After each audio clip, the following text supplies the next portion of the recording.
3 idées reçues qui vous empêchent d'apprendre à utiliser le pendule de radiesthésie alors que ce pendule vous attire indéniablement. Alors bonjour et bienvenue. Tout d'abord, pour commencer, je vais me présenter rapidement pour celles et ceux qui ne me connaissent pas encore. Donc je m'appelle Karen Guy, je suis thérapeute en énergétique, astrologue. J'ai dispensé des formations en soins pendant plusieurs années, dispensé un atelier pendant 8 ans pour apprendre à des personnes à utiliser le pendule de radiesthésie ainsi que les baguettes de sourcier. Et je propose sur mon site internet actuellement 2 formations en ligne.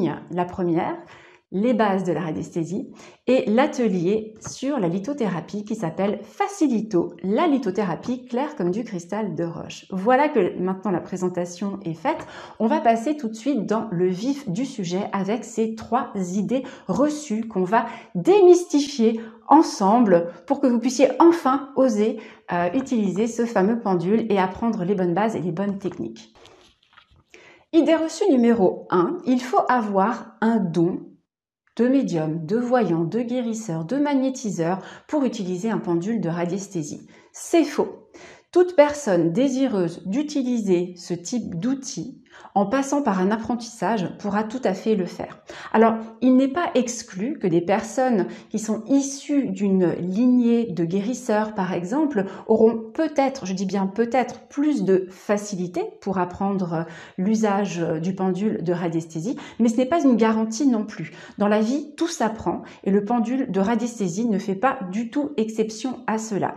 Il y a des règles, une structure à respecter, bien évidemment, pour pouvoir bien apprendre l'art d'utiliser le pendule, mais nul besoin d'avoir un don. Je connais une personne de mon entourage d'ailleurs, qui en tout cas à sa connaissance n'a ni guérisseur, ni voyant, ni médium, ni dans sa lignée paternelle, ni dans sa lignée maternelle, et pourtant elle est vraiment très douée pour utiliser les baguettes de sourcier, le pendule de radiesthésie, tellement douée qu'au fur et à mesure de son apprentissage, elle n'a finalement plus besoin, dans certains cas en particulier, d'utiliser ses baguettes ou son pendule de radiesthésie. Elle peut s'en détacher puisque, je le rappelle, je l'ai déjà dit dans une vidéo précédente, le premier pendule de radiesthésie, c'est vous qui captez les informations et votre pendule ne fait que les retranscrire par un mouvement.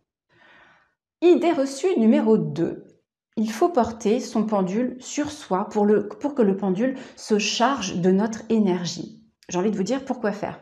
On vient de dire que le pendule principal, le premier récepteur d'information, c'est vous, c'est votre corps, c'est tout votre être. Votre pendule, pour moi c'est mon cas, vous savez, je fais pas partie de ces personnes qui ont tout le temps un pendule dans la poche, notamment pour qu'il se charge de mon énergie. C'est un outil.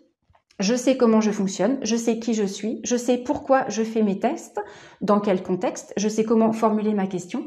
Quand j'ai besoin de mon outil, par exemple dans les soins en énergétique, eh bien je vais prendre ce simple outil. Donc il faut vraiment casser cette image un petit peu issue du New Age et toute cette ambiance qui n'est pas ma tasse de thé. Le pendule, c'est un outil, d'accord ? Donc l'avoir tout le temps sur soi, après vous pouvez, si ça vous fait plaisir ou que au début de votre apprentissage, vous vous dites que ça peut être bien de l'avoir dans votre poche, comme ça si vous avez besoin de faire un test à un moment donné ou l'idée de faire un test au pendule, vous avez votre outil dans la poche.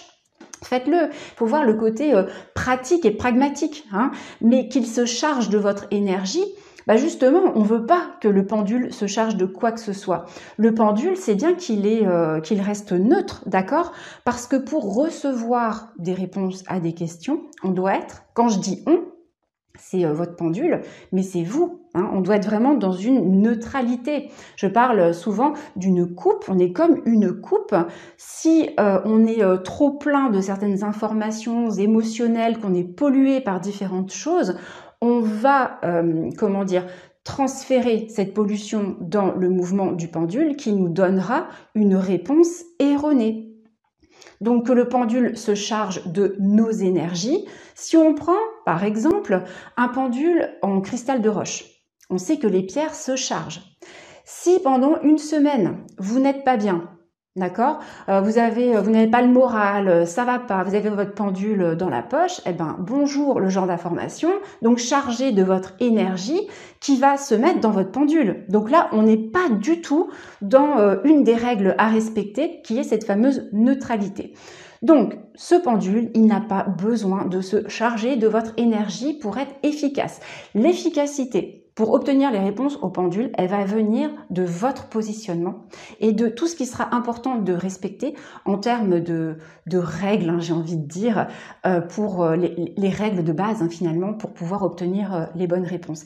Et ça passe par une préparation de soi, par le fait d'utiliser, en tout cas de faire ces tests au pendule au bon moment, dans les bonnes conditions.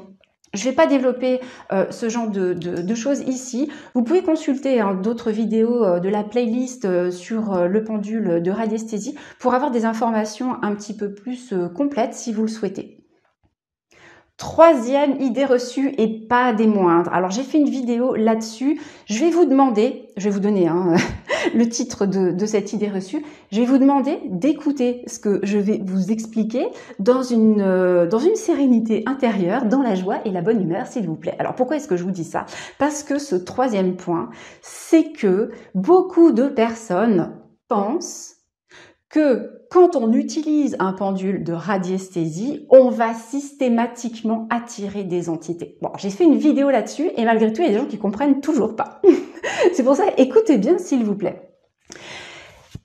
Une entité, elle peut se présenter à nous dans n'importe quelle circonstance, d'accord? On peut être triste, on assiste aux obsèques, par exemple, d'une personne, et c'est pas systématique, il faut vraiment que vous l'entendiez. C'est pas parce qu'on va à des obsèques que systématiquement, on a des entités qui vont venir se coller sur nous. C'est une possibilité. Et puis parfois, ça peut paraître, on peut avoir une entité qui vient nous visiter, a priori, sans raison particulière. Parfois, c'est parce que, par exemple, en ce qui me concerne, comme je suis thérapeute, pendant un temps, au tout début, où j'étais jeune thérapeute, même en phase d'apprentissage, eh bien, j'avais régulièrement des entités qui venaient me voir. En fait, c'était ce qu'elles voyaient sur moi, ce qu'elles identifiaient, c'est que j'avais les techniques pour les aider à monter, d'accord, à rejoindre leur plan. Elles venaient pas m'embêter, elles venaient me demander de l'aide. Je veux vraiment que vous compreniez que c'est pas le pendule de radiesthésie qui va attirer des entités. Sauf quand on l'utilise dans certaines circonstances. Si c'est dans le cadre d'un amusement, je pèse bien mes mots, on ne s'amuse pas, d'accord, avec son pendule à essayer de communiquer avec les défunts, c'est le mot amusement qu'il faut vraiment retenir. Il faut prendre les choses au sérieux quand même. Donc ce pendule, quand vous l'utilisez pour des choses simple. Je vais vous donner d'ailleurs un exemple tout à l'heure et je vais vous expliquer que je ne suis pas rentrée chez moi avec une entité accrochée aux épaules. Mais quand vous l'utilisez pour des tests qui sont sur des choses du quotidien, le pendule n'est pas systématiquement à utiliser dans tout ce qui est énergie, médiumnité et voyance. Il n'est pas cloisonné, d'accord ? Faut ouvrir un petit peu les choses. Il n'est pas cloisonné à ce genre d'activité. L'exemple que je veux vous donner, c'est que je vais partir bientôt pour un très long voyage à l'étranger. Il me faut, alors maintenant je l'ai, donc je vais parler au passé, il me fallait une valise de la bonne quantité. N'ayant pas encore fait tout le tri de ce que je prends, ce que je ne prends pas, c'était un petit peu flou dans mon esprit la taille de la valise finalement. Donc je me rends à la bagagerie, je vois deux grosses valises, donc une grosse et une vraiment grosse. Et alors, j'ai parfois du mal à me rendre compte des volumes, tout simplement. Des distances, des volumes, voilà. Donc, je regarde ces valises et puis je trouvais que je prenais un petit peu trop de temps. Je n'arrivais pas à faire mon choix. Je me dis, si je prends celle-ci qui est déjà grande et que elle n'est pas suffisante pour mettre toutes mes affaires, je vais être embêtée. Et celle-ci qui est encore plus grosse, peut-être qu'elle sera un petit peu trop grande. Enfin, voilà. Donc, vous voyez, c'est un choix qui est tout simple. On parle de valise. J'avais un pendule dans mon sac à main, donc je prends mon pendule, oui, dans le magasin. Certains vont me dire, waouh, vous avez osé prendre le pendule dans le magasin. Oui, ça pose aucun problème. C'est tout petit en plus, ça ne se voit même pas et peu importe, moi j'avais besoin de choisir le bon objet pour moi. Donc oui, j'ai mon pendule et puis j'avais ces deux valises donc face à moi. Et là, j'ai posé la question, entre ces deux valises de deux volumes différents, quel est le volume qui correspond à mes besoins pour mon départ. Et là, boum, direct, mon pendule m'a montré. Il a fait un mouvement, il s'est dirigé, il m'a montré comme s'il pointait du doigt la valise qui était la plus petite finalement. Et là, bonheur et soulagement, j'avais arrêté de tergiverser entre la grande et la très grande. Je me suis dit, ça y est, c'est celle-là, c'est choisi et le choix était fait. Je ne suis pas revenue dessus. Je suis rentrée chez moi, je n'étais pas fatiguée, je n'étais pas en colère. Ça, la fatigue, la colère, le fait de pas forcément se sentir très bien, ça peut, c'est pas systématique, être le signe qu'on a une entité qui est venue s'accrocher à nous. Tout ça pour vous dire que j'ai pratiqué un test avec mon pendule et que j'ai pas une entité qui est venue me visiter. D'accord ? Ça, c'est vraiment important de le comprendre.